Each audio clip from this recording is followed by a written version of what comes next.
Hi. So yesterday on this channel I made a video outlining my struggles with my weight and how I've had problems sticking to my diet, at least the way I wanted to. And now I decided I'm bored.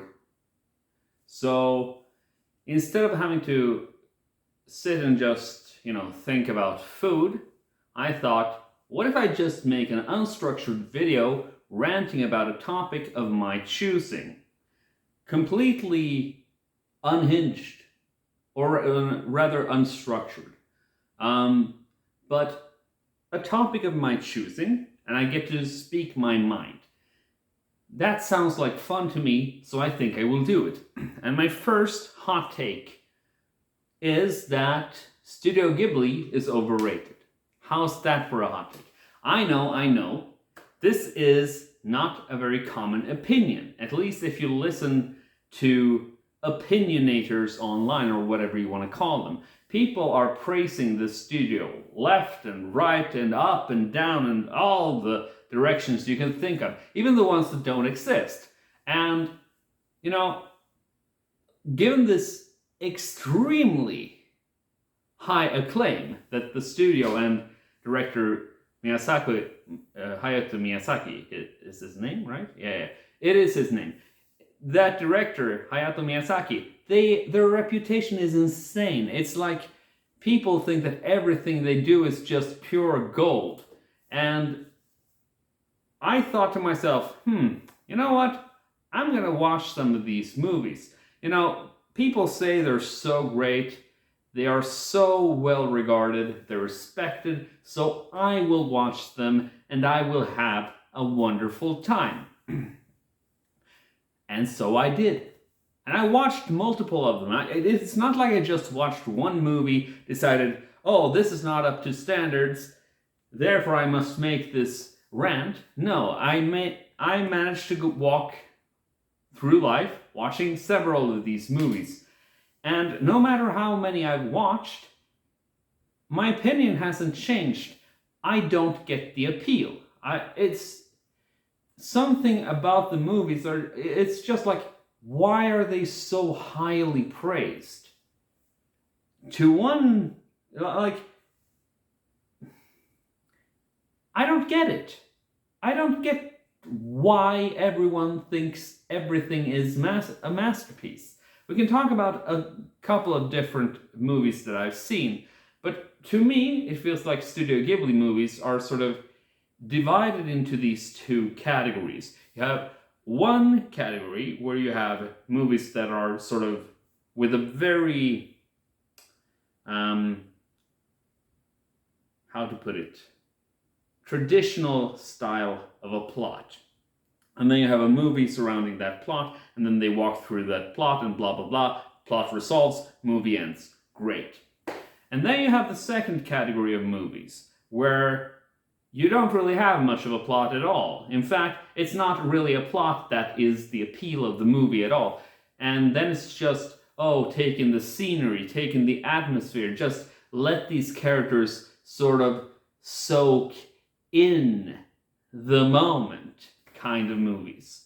And, if you talk about the plot movies that I talked about, think like Laputa, Castle in the Sky, or Princess Mononoke, for instance. These are movies with very clear plots that are driven forward by the plot.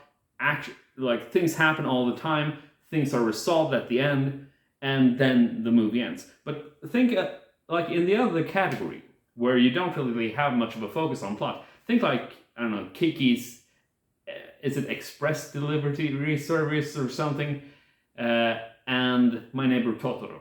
These movies are so underwhelming when it comes to plot. And people love them anyway. And I don't understand anything about that. And then you have some sort of strange in-between state where you can take something like, I don't know, Spirited Away. I can't place Spirited Away in either of these categories because it's just, Like, it has kind of a plot, but I don't think that's what actually is the appeal of the movie, It's so weird. But people just love these movies, and I don't understand it. Sure, I could understand, like, I actually enjoyed Princess Mononoke, quite a bit. It was alright. I felt entertained. I felt it was pretty fun to watch. It was pretty good. But then when I watched, like, My Neighbor Totoro, I was like, huh? Is this it?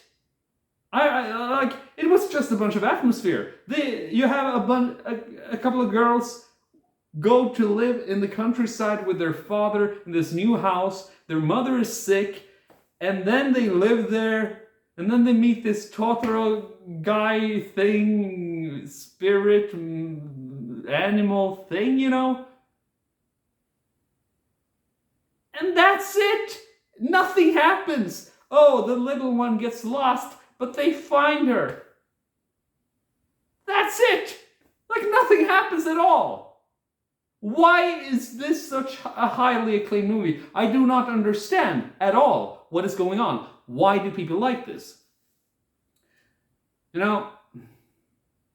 It's fine. It's fine. If you find it appealing to watch a bunch of pretty set dressing, if you like the scenery or sort of the atmosphere, I can understand it. But I don't think everyone does. And to me, it's so weird that we have these movies. They're so highly acclaimed. And then I see it and I'm like, what the fuck are they talking about? Are they high? What is going on? And then, it feels like when Studio Ghibli drops a new movie, it's like everyone loses their shit and people are going like, oh my god, they dropped a new movie. Quick, give this guy an Oscar, stat. Insane. Insanity. Let's compare Studio Ghibli to Disney for a moment. I know this might seem blasphemous, but I have a point that I want to make. Think about all the Disney movies you've watched in your entire life. And I'm actually a fair bit more familiar with Disney, so it's a lot easier for me to talk to. But when you watch Disney movies, it's very clear what's going on. There is always a plot. You never, or maybe once or twice through the entire franchise, through the entire run of their, I don't know. But basically, if you watch these classic Disney animated movies, there is only one movie that does not center around a plot as far as I can tell, and that is Fantasia. Every other movie by Disney follows a plot. And that's, in my opinion, what makes them enjoyable and easy to follow along with and easy to like. Not to mention sort of the wacky nature and all of these sometimes mediocre but sometimes really good musical performances that are just absolutely wonderful. I love them so much. But I never hear this kind of praise for Disney movies that I hear for Studio Ghibli movies. And what I think it all comes down to at the end of the day is not that Studio Ghibli is objectively better than Disney at making movies. I actually do not believe this is the case at all. But Disney has sort of branded themselves as entertainment for kids, at least in the classic era. And when you look at sort of the movies they present and the cartoonish style, or the style of the cartoonish characters, it is very sort of childish, it is vibrant, it is for children, obviously. But when you look at, say, a Hayao Miyazaki movie with Studio Ghibli, you don't really have that kind of wackiness at all. It's sort of kind of meant for adults. And that's what I think is one of the reasons why it's more widely respected, because it's not appealing to kids as much. But when you watch a Ghibli movie, you never have that wackiness that you can find in the Disney plot, because there is no place for that in the Ghibli movies. They are in sort of a human-centered adult world where in some ways there can be some magic sprinkled in. But that's it. There can be no more wackiness than that. At least not among the Ghibli movies that I've seen. And I don't know. I'm not saying here that Ghibli is a bad studio, but what I am saying is that I feel like their reputation is, a lot higher than what I would find it reasonable for them to be. And that just bothers me, because I believe it has to do with this sort of gear towards being a bit more centered around adult plots than, say, Disney. So they get a lot more respect automatically. And it's a bit, finer or whatever. I fucking hate that kind of, how to put it, artistic elitism in a way. These movies are viewed as more sophisticated forms of art than anything Disney ever produced. And I think that's just fucked up. Sure, you may enjoy a Studio Ghibli movie, fine, whatever. But it's not a higher form of art because of that. Just because you enjoy it more doesn't mean anything.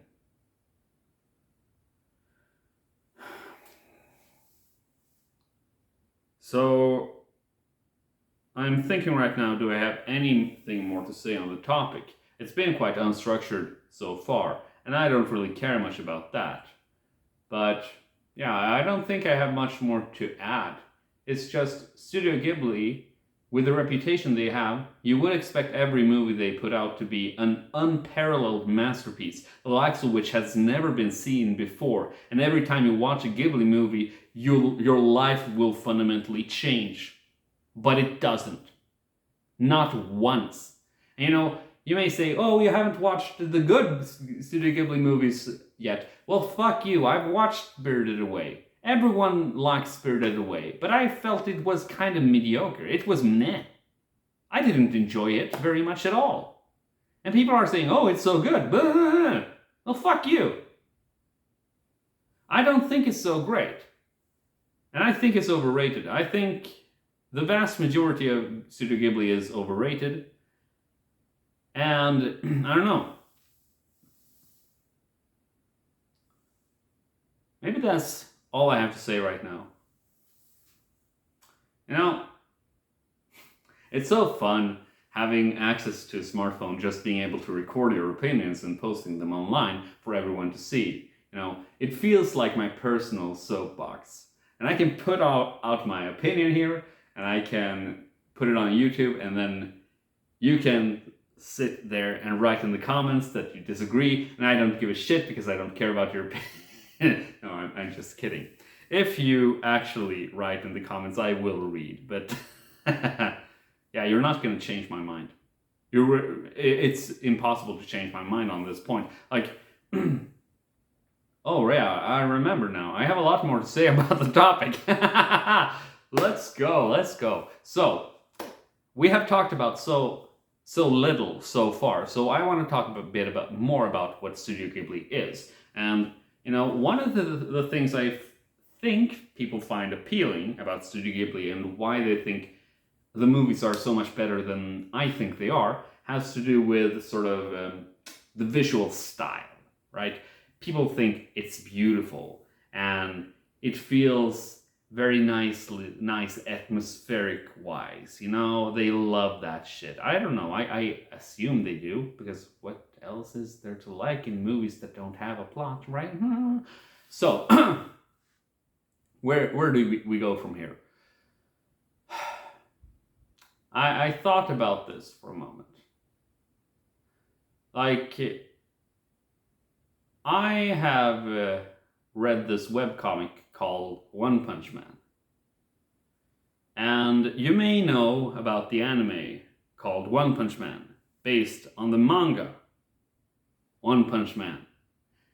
And you may also know that this manga, One Punch Man, whose illustrations are fucking phenomenal, is actually based on the webcomic called One Punch Man. And you may know that the drawings in the webcomic One Punch Man look like fucking shit.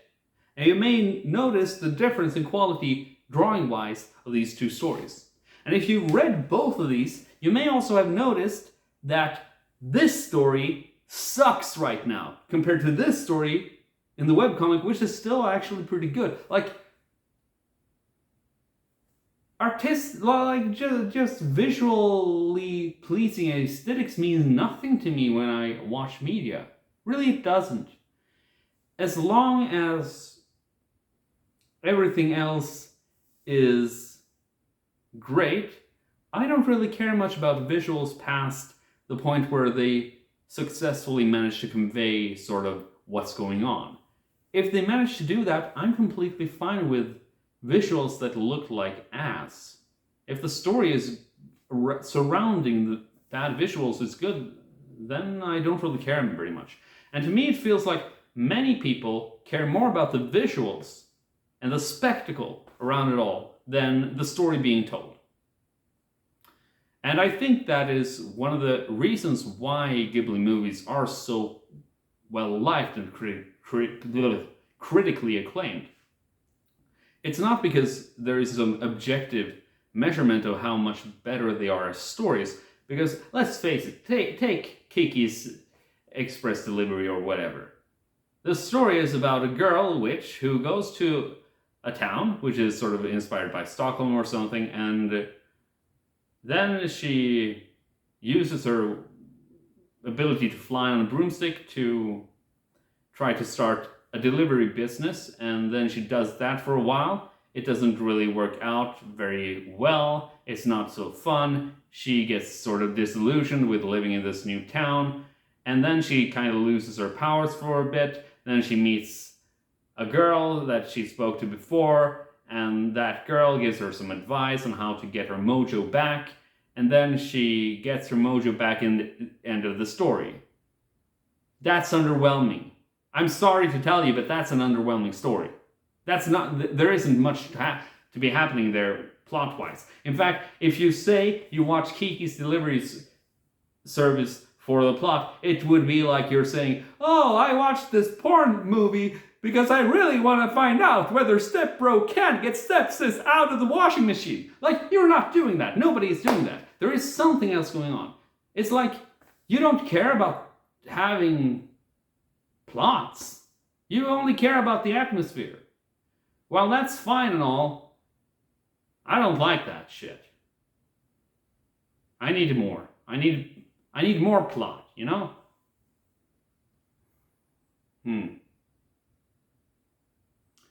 Now, I want to sit down and think for a bit once more. Do I have anything more to say?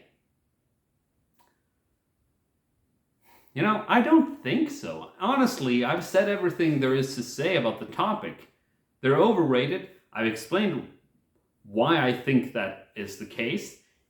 And then you can sort of look at other movies in the repertoire.